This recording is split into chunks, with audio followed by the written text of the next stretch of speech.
Love is not just about having, eh? It is about valuing. You know, relationships are not only about who is present in your life. They're about how that person shows up for you. Someone can have access to you, but if they don't recognize your worth, then that access becomes wasted. You have to understand being in your presence should never be taken for granted. Because love is not proven by holding on, but by nurturing, by respecting, and even valuing what you hold. So when someone fails to value you, when they had the chance, then they are revealing their capacity or even lack of that capacity for love at that stage of their life. And you trying to go back, that is a form of self-betrayal. You know, when you return to someone who mishandled your worth, you're not giving them another chance. You are denying yourself the opportunity to experience what real value feels like. It's like reapplying for a job that you had already gotten fired from. Instead of exploring careers where your talent will be recognized. Another example which we often do, you know, asking someone to do tomorrow what they chose not to do yesterday. Now you're there gambling against their history. Yeah, people. Walking away is not just about leaving them. It is about giving yourself a new chance. A chance to meet someone who doesn't need to lose you to learn.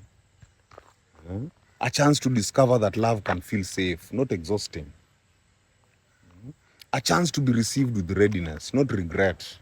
You know, the one who mishandled you when they had the chance, they were lucky to even have you once, man. But you are worthy of someone who will treasure you fully.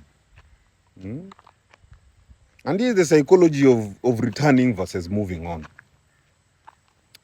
Returning often comes from fear. Fear of loneliness, fear of starting over, fear of the unknown, fear of being alone. While moving forward requires courage. Courage to believe that you are worthy of better. Courage to trust that alignment exists. Courage to accept that endings are not failures but redirections.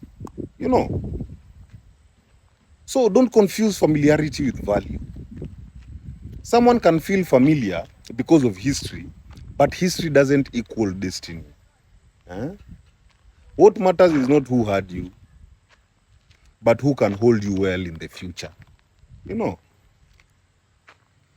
you don't owe your past another chance just because it once won.